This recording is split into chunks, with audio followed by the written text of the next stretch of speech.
Hi, welcome. So in this video, we are going to look at functions so that you can be able to create your first function in Python. And in the subsequent video, we are going to continue still with functions, but looking at things like positional arguments and keyword arguments. So let's just go straight to the computer and look at how to create your first function in Python. So we are here now. And the first thing is just want to show you how to create a function. Remember, functions, you can be able to use them to be able to perform certain steps of algorithm so that you give it an input and then you get an output from it. So we are just going to introduce it here, and subsequently as we move on you would see how to build more complex and more interesting functions into your workflow. So this is how you create a function in Python. The keyword is def, and then you call the name of the function. So for example, you call a function called create a function called welcome. Then you have the open and closing braces. So this is how you declare a function. Then you have the semicolon, enter. So just like you could have seen with the if, else, loop, while, there's always this 4-character space here. Then you start typing your function, whatever you want to type inside here. Maybe if you say if something equals to something, loop or for loop, while loop, and then at the end you would always want to maybe return something, which we would see as we are progressing. So let's just keep it simple. We are just going to print a simple statement here, and then we say you are welcome. So we are just going to say you are welcome. So here, if we run this, we've actually created a function, and Python has stored this function named welcome.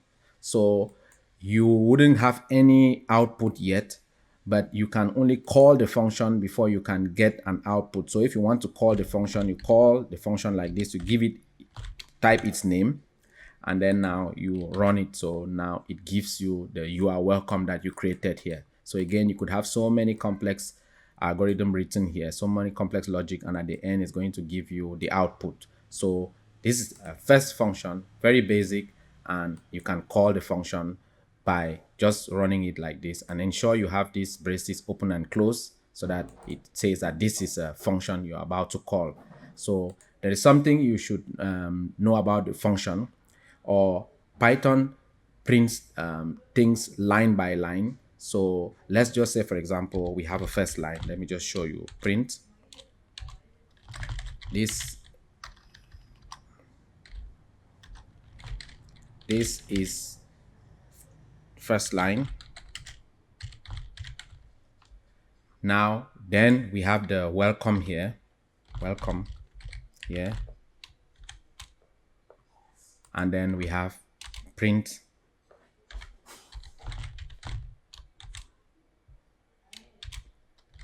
this is third line.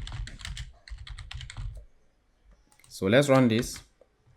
You see it prints line by line. So it's going to first get this. This is the first line. Then it goes to the next one. You are welcome. And then it continues to read with the next line. Say this is the third line. So let's just add a parameter to the function, simple case, and we are going to continue in the next video in more details about positional arguments and keyword arguments. So we could define a second function, welcome to, and this time around in those parentheses we say we are going to have an input. The input could be anything, but we just give it a name student, for example, and then now our output could be print.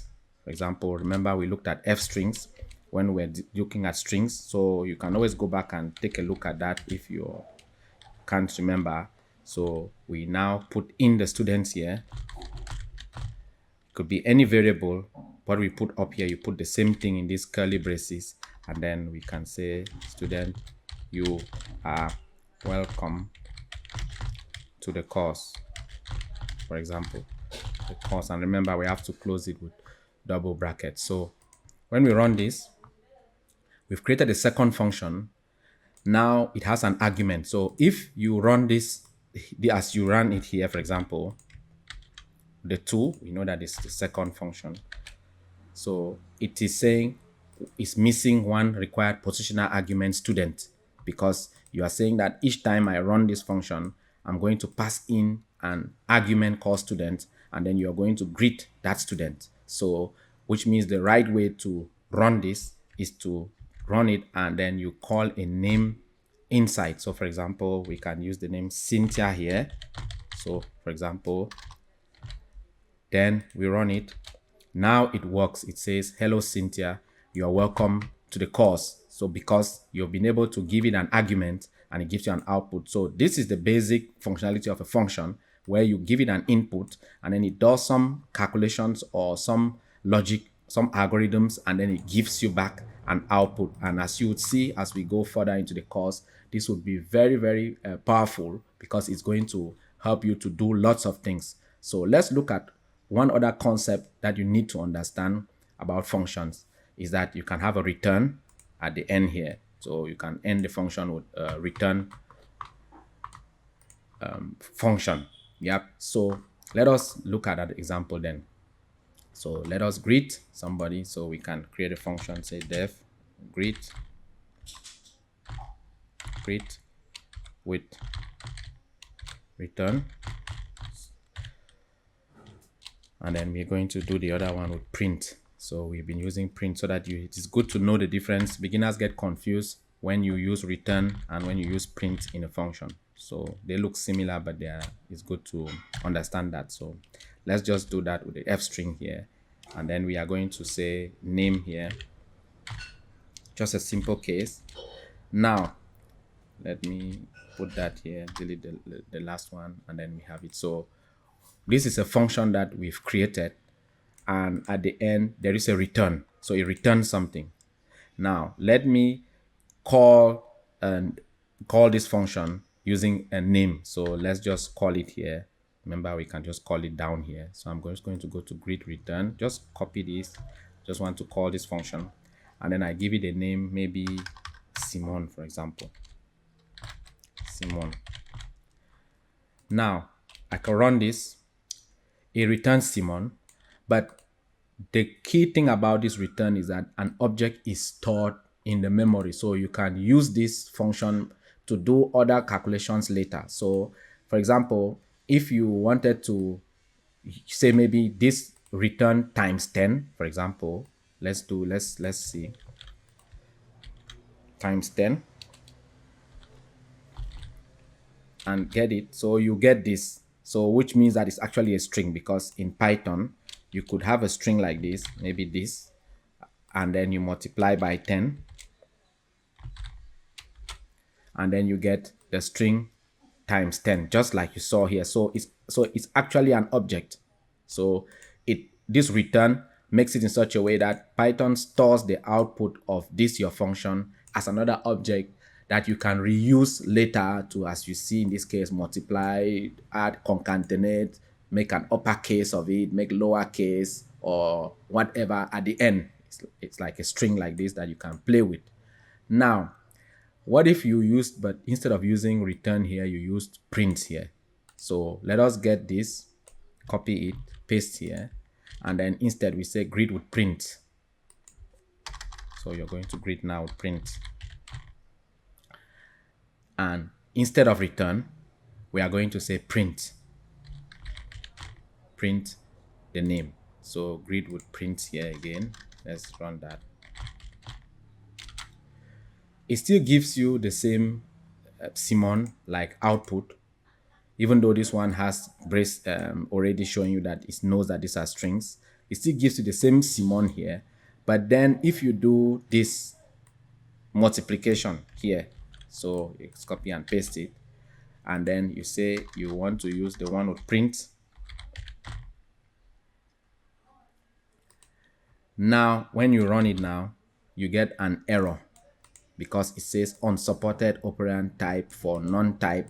So it doesn't recognize this as an object that is stored. So the print is just like a temporary view of what you're doing, but not like a permanent storage, like the return stores this and it can be reused. So know that if you want a function to return something that you can call later or use later, you should always use the return, and by default most of the time you would use return in your functions. But if you just want something temporary, just to view, just in passing, you just want to see but nothing is stored, then you should be able to use print here, so that you know that you're not storing anything but just in passing. And one last thing that is good to know when you're writing functions for the first time is that after the return, you can't like add something else after that, because return closes the function. So let me just take, for example, if I get this function with the greet would return here, I paste it here, and then I come under the return, for example, come under the return, and then I do a print.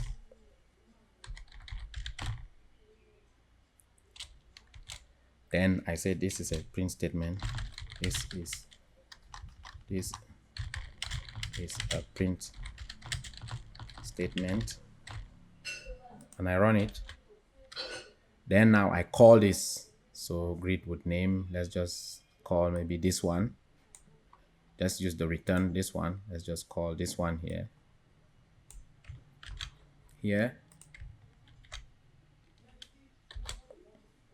So you get that, but you don't get this print. So see if now here, this is the before the return, I put the print, take out the print from here, I run this again so that I initialize it, and then I run this, call this function. You now get the this is a print statement, and then now you get the return at the end. So after return, it doesn't do anything else. So all your calculations, all your if, your loop, your whatever should be done here, even if it's 1,000 lines, even though functions are not supposed to be that long. Then at the last line now, you return something that would be stored like the output that can be used for another function. So I hope you've been able to get an introduction to functions, and you've understood how to create your first function, at least with one argument, and you've understood the difference between the return and the print at the end of the function. So in the next video, we are going to look at positional arguments and keyword arguments in functions. So see you next video. Wish you good data luck.